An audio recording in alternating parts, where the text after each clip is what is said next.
Inilah gunung ajaib yang pernah hancur ketika Allah menampakkan diri kepada Nabi Musa. Gunung-gunung ini menjadi saksi atas kebesaran Allah Subhanahu wa Ta'ala. Salah satu keistimewaan Nabi Musa alaihi salam adalah memiliki gelar Kalimullah, atau orang yang diajak berbicara oleh Allah dan menerima wahyu langsung dari Allah Subhanahu wa Ta'ala. Dahulu Nabi Musa pernah bermunajat kepada Allah di waktu yang sudah ditentukan, yakni selama 40 malam. Ketika itu Allah Subhanahu wa Ta'ala berfirman langsung kepada Nabi Musa.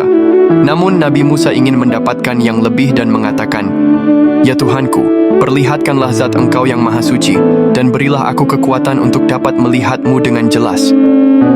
Namun Allah lantas menjawab, "Wahai Musa, kamu tidak dapat melihatku."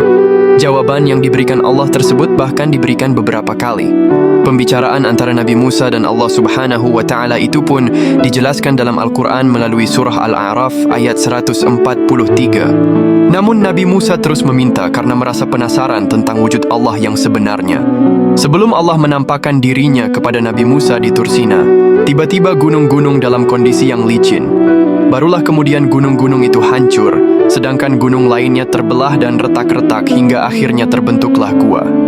Ketika Allah Subhanahu wa Ta'ala memandang gunung itu, gunung tersebut pun tidak kuat hingga akhirnya hancur sampai akarnya.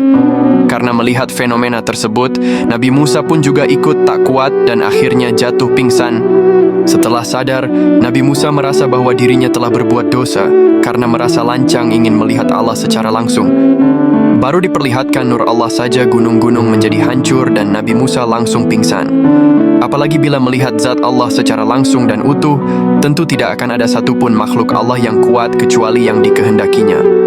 Karena merasa berdosa, Nabi Musa lantas bertaubat dan berdoa, "Maha suci Engkau ya Allah, aku bertobat kepada Engkau dan aku adalah orang yang pertama-tama beriman." Doa tersebut menjadi bagian dari tobat yang dilakukan oleh Nabi Musa, dan beliau berjanji tidak akan mengulanginya lagi. Dengan cara itulah Allah menunjukkan keagungannya yang tidak bisa dilihat oleh seluruh makhluk di bumi ini. Saat ini, sisa-sisa bukti keajaiban Allah itu masih bisa kita saksikan di pegunungan Tursina atau Sinai ini. Gunung Sinai sendiri berada di Mesir, tepatnya di semenanjung Sinai Selatan, bagian tengah wilayah Janub Sina. Inilah pegunungan yang pernah hancur karena tak kuat dipandang Allah Subhanahu wa Ta'ala. Gunung ini amat sangat bersejarah dalam Islam sebab pernah menjadi tempat turunnya wahyu Allah kepada Nabi Musa, yaitu berupa kitab Taurat. Gunung ini banyak dikunjungi umat muslim dari seluruh dunia dan banyak dijadikan jalur pendakian yang favorit bagi para pecinta alam. Ya Allah, semoga kita semua bisa berziarah dan mengunjungi gunung ajaib ini. Amin.